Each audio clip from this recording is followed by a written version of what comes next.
Hola gente, ¿cómo andan? Bienvenidos a este primer video de este canal, un espacio que está pensado para recoger los trozos más importantes de la historia tanto de mi país, que es Argentina, como de la historia mundial. La idea es mostrarles a ustedes, narrarles a ustedes todos esos sucesos puntuales que han marcado un antes y un después en la historia del mundo, ya sea a nivel deportivo, a nivel político, a nivel cultural o en cualquier otro ámbito. Por cierto, mi nombre es Cantos, o así me hago llamar en internet, y hoy en día tenemos una historia que a mí personalmente me parece interesantísima. Como ven en el título, el regreso de Perón en Argentina, como era de esperar, generó un montón de controversia, generó un montón de polémica, hubo traiciones de por medio, incluso una masacre incluida. Pero a mí lo que más me atrae de esta historia en particular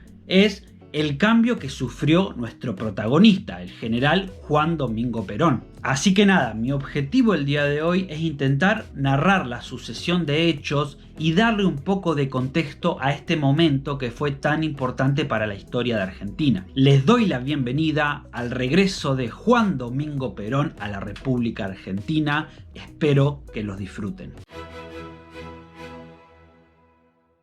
Si bien el regreso definitivo de Perón a la Argentina fue, como dije, en 1973, para entender el porqué de su exilio es necesario retroceder hasta el año 1955. El general se encontraba en su segundo mandato presidencial.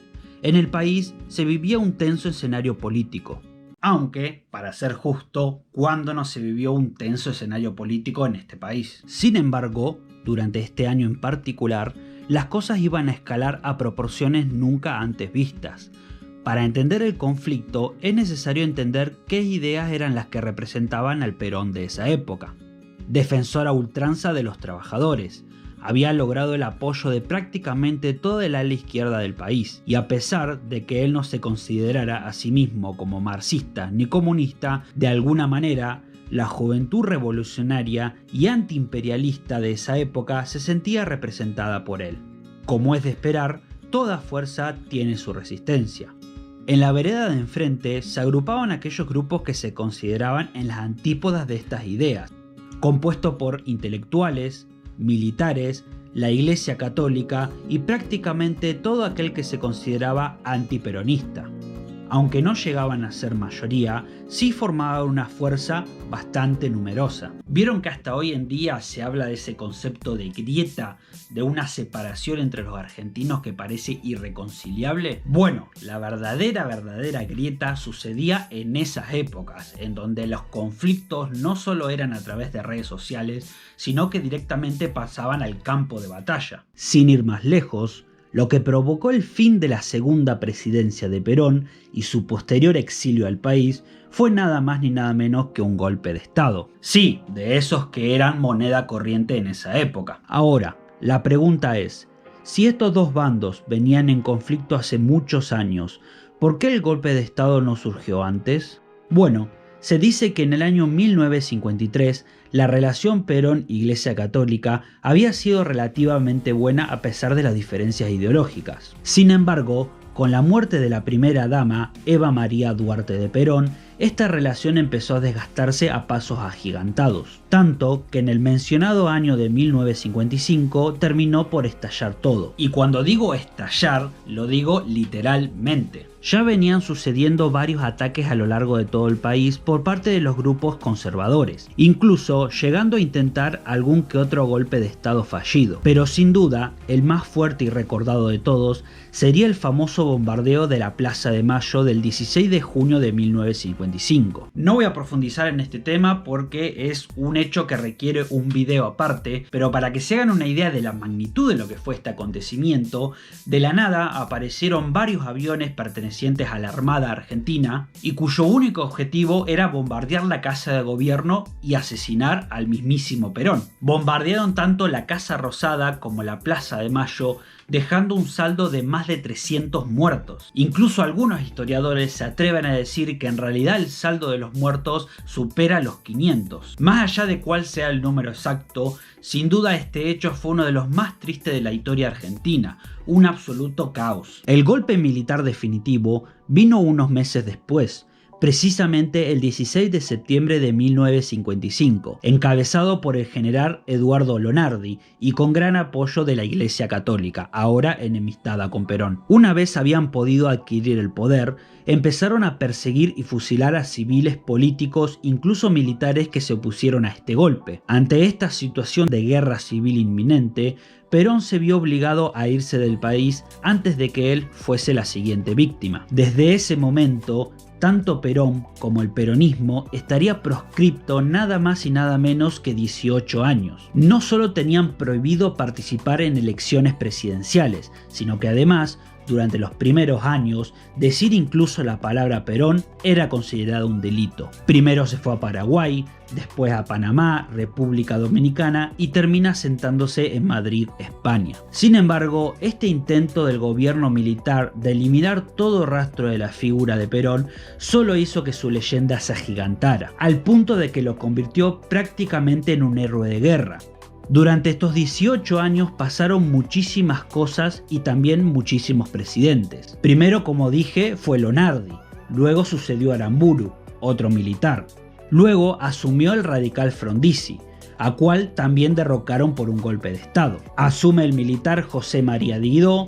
Asume luego otro radical, Arturo Elía, sucede otro golpe de estado y finalmente se posicionan varios gobiernos militares con Onganía, Levingston y por último Lanusse, prácticamente como si fuese una década infame 2.0. Nos adelantamos hasta 1972, un año antes de su regreso, y en Argentina se vivía un clima intenso a nivel político y social.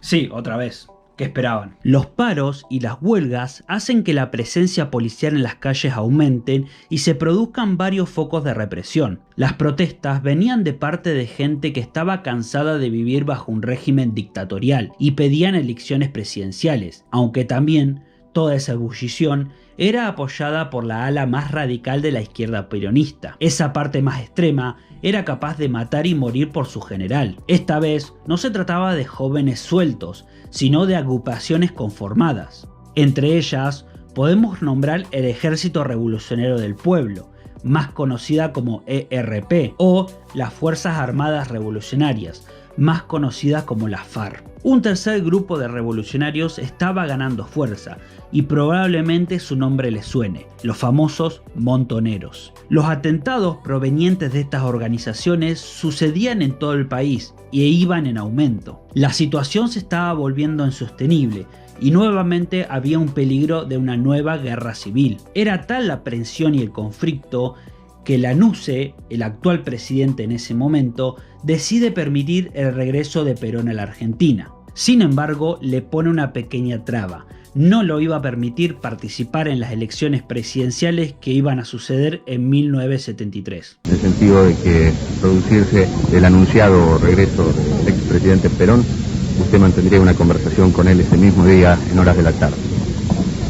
Así como tengo paciencia para aguantarlos a ustedes, voy a tener paciencia y hacer lo que sea necesario por la paz y por la grandeza del país. Hasta tragarme el sapo de hablar con Perón. Las elecciones entonces suceden al año siguiente y Héctor José Cámpora se postula como el representante de Perón. El lema de su campaña era muy claro: Cámpora al gobierno, Perón al poder. Como era de esperar, Cámpora gana con el 49% de los votos. Ante este nuevo panorama político, Perón comienza a preparar su vuelta definitiva al país. El día indicado para su regreso, una multitud se traslada a Ezeiza para recibirlo. La cantidad de gente era abrumadora. Tantos años proscriptos no hicieron más que agrandar el monstruo de Perón. Se trataba de un momento histórico y la gente lo sabía. Sin embargo, a este acto iban a concurrir dos grupos totalmente diferenciados. Por un lado se encontraba la parte más ortodoxa al peronismo, compuesta principalmente por los sindicatos más importantes del país. Estos esperaban a un Perón mucho menos combativo, más conciliatorio y que tratara de buscar la unidad nacional. Cito textualmente: buscaban un Perón que pudiese acabar con ese aire comunista y marxista que se respiraba en la juventud. En oposición a este grupo se encontraba lo que era obviamente el ala más revolucionaria, más reactiva del peronismo. Estaba compuesta principalmente por jóvenes revolucionarios y, como digo, también muy apoyada por estas organizaciones que eran los montoneros, las FARC, etc. Dentro de este segundo grupo, como digo, se respiraba mucho esa idea de anticapitalismo que estaba creciendo en toda América Latina, principalmente por la revolución que estaba sucediendo en Cuba de mano de Fidel Castro y el Che Guevara. Sin embargo, a pesar de estas grandes diferencias, los dos grupos tenían algo en común y era su adoración a Perón. Entonces, a pesar de estas tensiones, todos se preparaban para vivir un día de auténtica fiesta. Pero este cóctel que se estaba gestando iba volviéndose cada vez más tenso hasta que los disparos empezaron a llegar. No se sabe realmente cuál de los grupos apretó el gatillo primero, y realmente no importa. Lo que sí es importante es que esta fiesta pronto se tornó en una masacre. Este hecho catastrófico hoy se lo conoce como la masacre de Seiza o la masacre del Puente 12, que terminó con un saldo de 12 muertos y 365 heridos. Quería hacer puntual hincapié en este hecho porque, a pesar de ser un hecho muy traumático y que dejó una huella muy sangrienta en la historia de Argentina, también fue muy importante para entender lo que fue este cambio de paradigma y este cambio de discurso del Perón que volvió después de los 18 años que estuvo fuera. Pero bueno, por ahora continuemos con la historia. Cámpora asume como presidente de la República Argentina el día 25 de mayo de 1973, y cuando todo indicaba que la historia iba a tener un final relativamente tranquilo, un nuevo conflicto estaba tocando la puerta, y es que el día 13 de julio de ese mismo año, Cámpora renuncia a su cargo. Sí, solo 49 días después. Nuevamente había que convocar elecciones, y esta vez Perón iba a participar en ellas. Hay opiniones encontradas con respecto a esto. Hay algunos que opinan que Cámpora simplemente era un trampolín para que Perón luego pueda asumir como presidente. Aunque otros indican que el objetivo principal de Cámpora era lograr la unidad nacional y que por eso había sido elegido, pero que al fracasar no le quedó otro más remedio que renunciar. La cuestión es que se abrieron las urnas nuevamente y, como era de esperar, la fórmula Perón-Perón, es decir, Juan Domingo Perón junto a su actual pareja María Estela Martínez de Perón, o más conocida como Isabelita, ganaron con el 62% de los votos, es decir, un afano total. Perón asume y comienza entonces a dar sus primeros discursos. Y acá es donde yo digo que se ve plasmado esto de que el Perón que se fue casi 2 décadas antes no es el mismo que el Perón que vuelve para su tercera presidencia. Decide inclinarse y hacerle un poco más de caso a esa parte ortodoxa del peronismo y decide separarse, desentenderse a todo lo que vendría a ser el ala izquierda del peronismo. Para mostrar un poco más el contraste, voy a colocar un discurso que Perón dio antes de su exilio, es decir, en sus primeras 2 presidencias.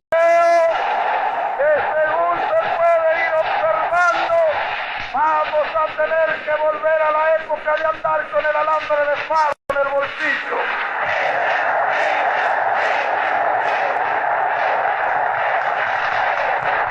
Eso de la leña que ustedes me aconsejan, ¿por qué no empiezan ustedes a darla? Y si comparamos ese discurso con los discursos que fue dando en su tercera presidencia, nos podemos encontrar con esto. Fue entonces cuando les recomendé que ajustasen sus organizaciones porque venían días difíciles. No me equivoqué, ni en la apreciación de los días que venían, ni en la calidad de la organización sindical, que a través de 20 años, pese a estos estúpidos que gritan, a 21 años, las organizaciones sindicales se han mantenido inconmovibles. Y hoy resulta que algunos imberbes pretenden tener más mérito que durante 20 años. una narrativa casi antagónica. Como era de esperar, este sector del peronismo, al que comúnmente se lo conocía como Juventud Peronista, respondió de manera no muy pasiva. Y Perón, en un discurso que dio el 1 de mayo de 1974, prácticamente echó a esta facción de la Plaza de Mayo, confirmando que había como una especie de quiebre entre esta juventud peronista que tanto lo había apoyado hasta ahora y Perón. Compañeros, que han visto caer a sus dirigentes asesinados sin que haya todavía sonado el escarmiento.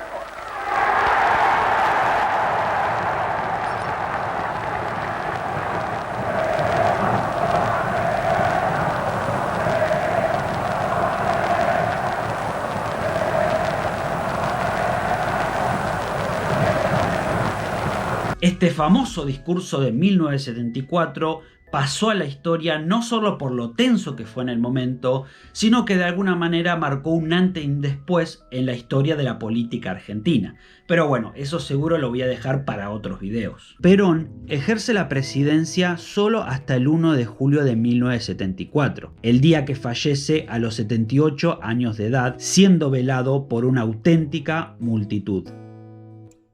Antes de terminar con esta fantástica historia, me gustaría comentar una última cuestión que me parece importante para los sucesos que ocurrieron después. Durante los años que ocurrieron durante los gobiernos de Perón, es decir, la tercera presidencia de Juan Domingo Perón y su posterior sucesora Isabelita, se formó un grupo parapolicial llamado AAA, comandada por el ministro de Bienestar de ese entonces llamado López Rega, al que llamaban el Brujo, y el cual era uno de los hombres más importantes de Perón. La AAA se llamó de esta manera porque sus siglas significaban Alianza Anticomunista Argentina, para que tengan una idea a qué se dedicaba. Estuvo involucrada en la persecución y asesinato de artistas, sacerdotes, religiosos, intelectuales, políticos de izquierda, estudiantes, historiadores y sindicalistas, llegando a cobrarse más de 400 vidas según registros oficiales. Lo más curioso de toda esta historia es que, a pesar de no saberse a ciencia cierta,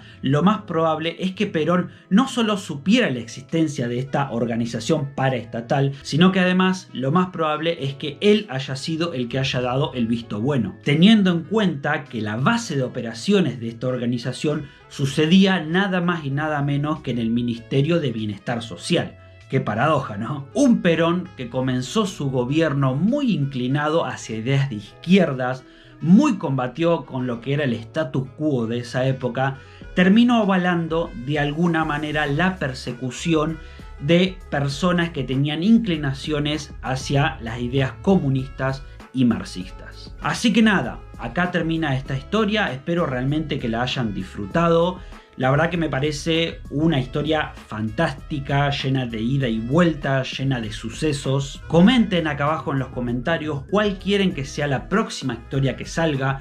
Puede ser tanto de política argentina, de política internacional, de deportes o de cualquier otro ámbito. Mientras haya una historia interesante, esta merece ser contada. En la descripción dejo un segundo canal que tengo, que bueno, a pesar de no tener nada que ver con estas cuestiones, capaz que a alguno que otro le interesa. Así que nada, me despido de ustedes, espero que tengan una muy buena semana, nos vemos en la próxima entrega.